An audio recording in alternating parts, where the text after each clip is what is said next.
I am a 45-year-old woman and a high school literature teacher who has spent much of my life navigating the complexities of emotions and relationships.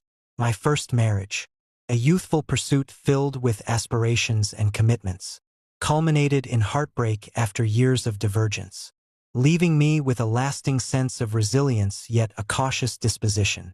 Now, in what I perceive as the autumn of my life, I am married to Nathan, a fellow educator at my school. Nathan embodies qualities my first husband lacked.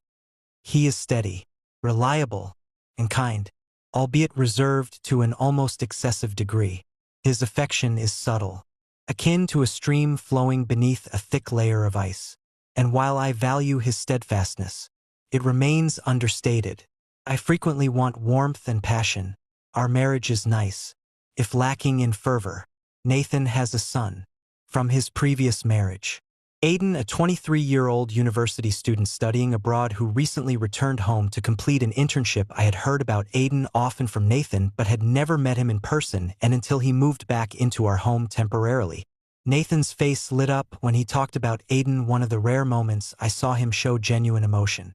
And I felt a mixture of curiosity and apprehension about meeting this young man who held such a special place in his father's heart. When Aiden walked through the door for the first time, I was struck by his presence. He had his mother's sharp features and his father's quiet intensity. But there was an aura about him that was entirely his own confidence yet contemplative. Mature beyond his years, he greeted me politely with a warm smile that seemed to thaw some of the coldness in my life. From that moment, the air in our home shifted. What started as polite exchanges turned into long conversations about literature, art, and life. It surprised me how easy it was to talk to him, about how effortlessly he seemed to understand me in ways I hadn't felt in years. At first I dismissed my feelings as nothing more than admiration for a bright, articulate young man, but as the days turned into weeks, I began to notice subtle changes in myself. The way my heart quickened when he was near, the anticipation I felt waiting for him to come home from his internship. I tried to ignore it to remind myself of my role as a stepmother and my duty to Nathan. But the connection between us grew stronger with every shared moment. It was during one of our late-night conversations that the lines began to blur. Aiden and I were sitting in the living room, the rest of the house asleep. He shared stories of his childhood, his struggles and his dreams, and I found myself opening up to him in ways I never had with anyone else. Our hands brushed accidentally, and neither of us moved away. The silence that followed was electric, charged with unspoken words and forbidden feelings. As much as I tried to deny it, I knew I was falling for Aiden. The most frightening aspect was the realization that he might reciprocate my feelings. This was a love that could never materialize, a betrayal of all I had constructed with Nathan. Yet, the attraction was inescapable, akin to a moth drawn to a flame, fully aware that the fire would engulf us both, yet unable to resist its allure. The tension between Aiden and me had intensified, becoming increasingly evident with each day. Initially, it was subtle. Our gazes lingered on one another a fraction longer than necessary, and there were fleeting, accidental touches of our hands as we passed in the hallway. However, as time progressed, those inadvertent touches grew increasingly regular and intentional, becoming impossible to disregard. One evening after dinner, the house descended into a tranquil stillness. Nathan had withdrawn to his study, rendering the house seemingly vacant despite our presence. Aiden and I found ourselves alone in the kitchen, washing dishes in silence.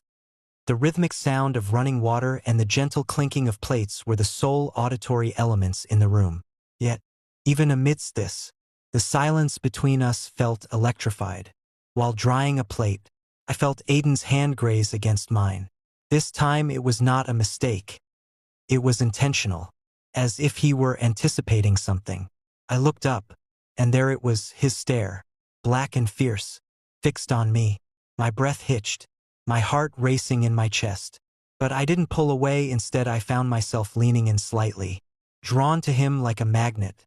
His hand moved, then gently cupping my wrist as if testing how far I would let him go. I swallowed hard, my pulse echoing in my ears. I tried to speak, to say something, but words failed me. Aiden's thumb stroked over the back of my hand, a slow, tender movement that sent a shiver up my spine. His touch was soft, but it carried a promise I wasn't sure I was ready to accept. I never thought we'd be like this. His words hung in the air, the unspoken truth between us now out in the open. He took a small step closer, his body almost touching mine. The space between us felt too small, too electric. I could feel the heat radiating from him, the steady beat of his heart that mirrored my own. I could feel my hands trembling slightly as I set the play down, my mind racing. This was dangerously wrong even though I was married to Nathan, his father. This was a betrayal in its most raw form, but the pull between us, the magnetism of his touch was undeniable. I didn't want to fight it anymore. Aiden's fingers slid to the back of my hand, tracing the line of my knuckles with a tender touch. His breath was warm against my cheek as he leaned in his lips, brushing against my ear. Aiden, you don't have to be afraid. My body reacted before my head did. As I tilted my head slightly, our faces were just inches away, allowing me to perceive the flicker of uncertainty in his eyes, a reflection of my own doubt. Yet, in that moment, the hesitation was inconsequential. We were simply two individuals, standing on the edge of something neither of us could fully comprehend, but both of us desperately wanting to cross that line. I reached up, my hand trembling as I touched his chest. Feeling the rapid rhythm of his heartbeat beneath my fingers, it was a touch so simple yet so charged with meaning. Aiden's hand slid to my neck, his fingers gently cupping the back of my head, and then, almost as if we were both holding our breath, he closed the space between us. His lips found mine in a kiss that was soft at first, hesitant, testing the waters. But as the seconds passed, the kiss deepened, growing more urgent. In that moment, I could no longer deny that I had crossed the line, and I couldn't go back. The weeks that followed were a whirlwind of secrecy and fear, an overwhelming mix of desire and guilt. Stolen moments together, brief and fleeting, were becoming harder to hide, and yet we couldn't stop. Every time Aiden looked at me, I felt a rush of emotion I couldn't control, a longing so powerful it made my chest ache. But every time he touched me, no matter how gentle or innocent it seemed, I was reminded of the consequences of the unbearable weight of our betrayal. Our encounters became more carefully planned, almost like a game of cat and mouse. We'd wait until Nathan was busy, engrossed in his work, or out of the house for a meeting, and then we'd wait until Nathan was busy, engrossed in his work, or out of the house for a meeting, and then we'd steal away to places where we could be alone. The kitchen became our sanctuary, the one place where the outside world didn't exist. I'd catch his eye as I prepared dinner, and with every simple exchange of words, my heart would race, knowing we couldn't let anyone see what was happening between us. One evening after dinner, when Nathan had gone to his study, I felt Aiden's hand graze mine once more, my cheek, and I looked up, finding his gaze on me. His eyes were dark with longing, but there was also an unmistakable fear in them. We both knew what we were doing was wrong, knew the risks we were taking. But in those moments it felt like we were the only two people in the world locked in a secret that only we shared. He moved closer, his breath warm against my cheek, and I froze, a knot of panic tightening in my stomach. I don't want to stop, he whispered. His voice hushed as though afraid someone might hear. I could feel his hand trembling as it brushed against my arm, sending an electric jolt through me. I wanted to pull away, to stop, to remind him of the consequences of the devastation it would bring.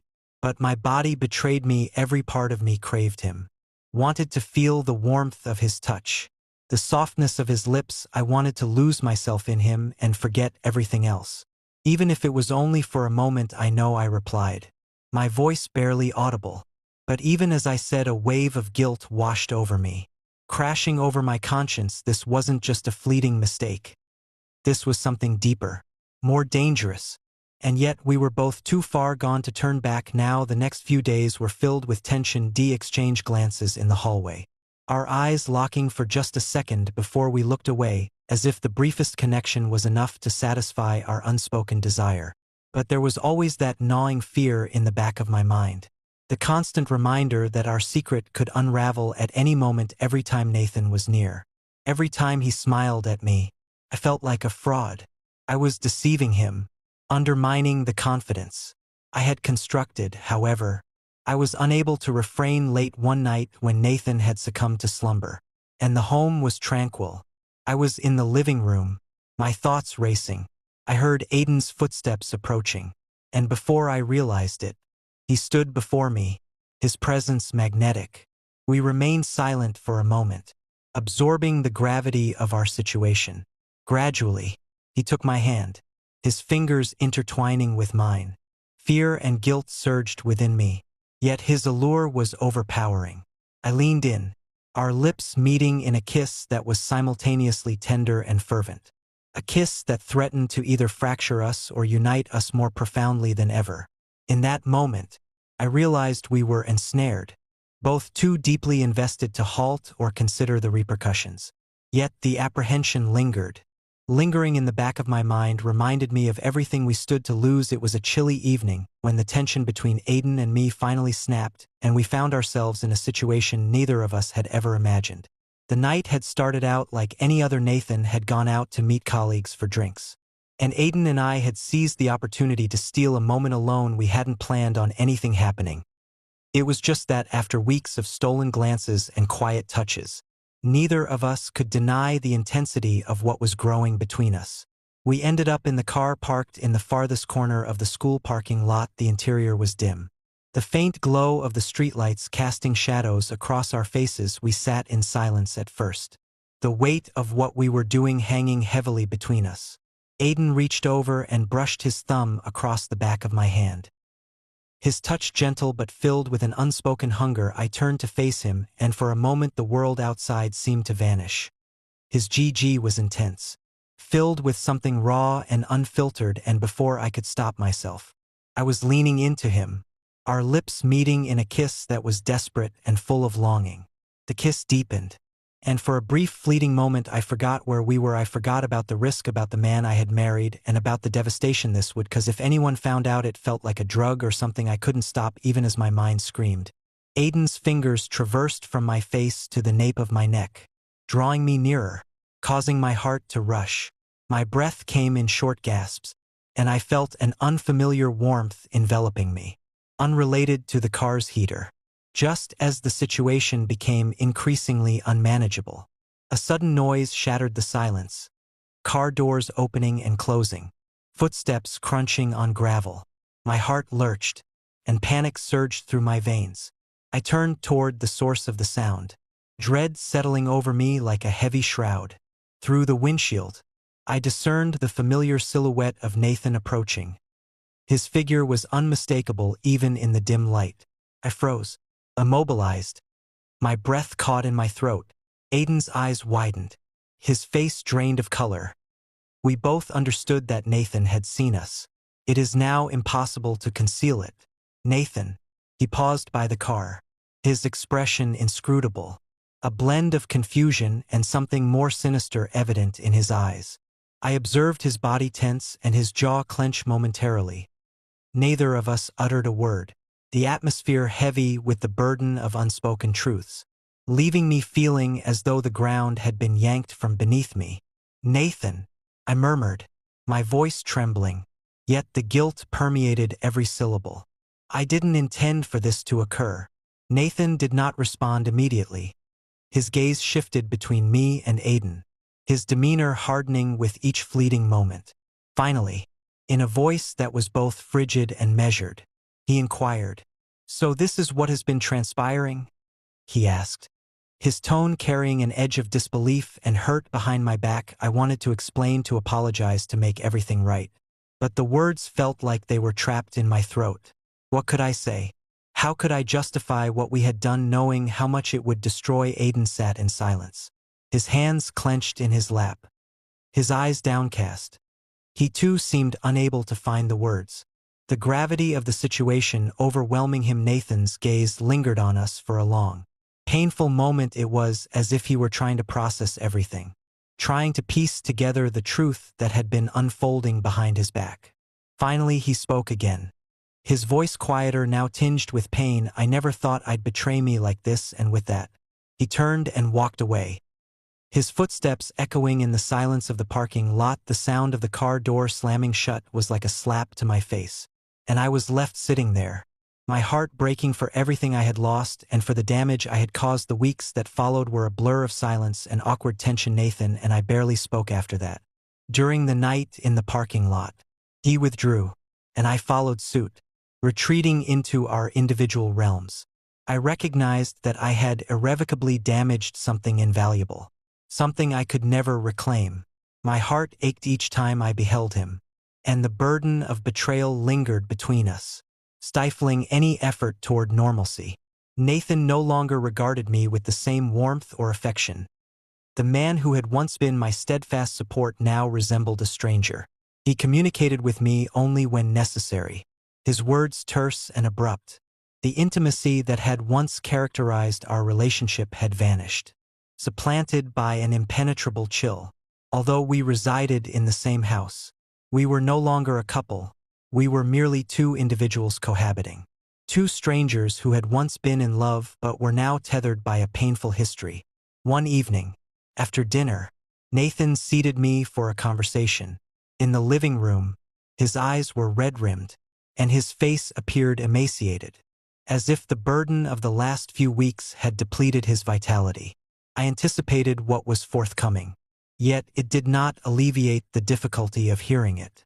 "I can't do this anymore," he stated softly, his voice faltering. "I believed we could overcome this, but I was mistaken." This was unforgivable in its current state. My chest constricted, rendering me momentarily speechless. I yearned to implore him to remain, to express my profound remorse and regret. Yet I recognized the irrevocable truth. The damage inflicted upon our once vibrant love was irreparable. Nathan's hands quivered as he retrieved his jacket from the chair. "I'm moving out," he declared, his tone gentle yet resolute. "I need space. I need to heal." With that, he exited, leaving me solitary in the home we had shared. The finality of his departure struck me like a tidal wave, and I collapsed onto the couch, tears streaming freely. I had lost him. I had lost everything. And Aiden's situation was equally dire after Nathan's departure. I had hoped that Aiden and I could finally attain that the world would unveil new possibilities for us. However, it was never that straightforward. The guilt I harbored for causing Nathan pain loomed over me, and I recognized it was only a matter of time before Aiden would bear the burden of that same guilt. We had never genuinely discussed our actions or their implications, and now it appeared to be too late. One evening, Aiden arrived at my door, his expression grave and his gaze averted. I could discern the same anguish reflected in his eyes. I sensed that he intended to speak, yet no words emerged. Instead, he embraced me tightly, as if fearing to release me. I allowed myself to succumb to the solace of his touch. But the gravity of our circumstances soon overwhelmed me. "We cannot continue this," I murmured, my voice faltering. "It is not right. We have already caused significant damage." Aiden withdrew slightly, his hands remaining on my shoulders. "I love you," he declared, his voice laden with emotion. "I always will. But I understand that we cannot persist in this manner." The agony was overwhelming, resulting in tears that flowed freely, alongside those I had suppressed for an extended period. My affection for him was profound, surpassing verbal expression. Nonetheless, love proved insufficient, particularly since it included causing harm to several others and sacrificing everything of significance. I regret having whispered my anguish once more. Aiden expressed his remorse, nodding with tears in his eyes. I recognized that I, too, have experienced this. We relinquished each other, allowing the love we once shared and the passion that consumed us to dissipate, leaving only the acrid taste of regret. We departed, acutely aware that our bond could never be restored. What remained was the void of two fractured hearts, remnants of a love unable to endure the ramifications of its own existence. Reflecting on the anguish of losing both Nathan and Aiden is a burden I bear daily. The choices I made, propelled by desire, guilt, and a yearning for something I perceived as absent, imparted the lesson that no love, regardless of its intensity, justifies the devastation it may inflict. I discovered that betrayal, even in pursuit of ephemeral moments of happiness, inflicts wounds that never fully heal. The relationships we forge are delicate, and once trust is compromised, restoration becomes nearly unattainable. My counsel to anyone perusing this is straightforward. Value what you possess before it is irrevocably lost. Do not allow transient desires to obscure your judgment. Do not allow yourself to overlook the significance of loyalty, trust, and respect in a relationship. If you are dissatisfied, communicate openly, collaborate to resolve issues, and resist the allure of expedient solutions that ultimately result in remorse. At the core of any enduring connection lie honesty and integrity. Love must not revolve around satisfying personal desires at the detriment of others. It is about cultivating something authentic, an enduring entity,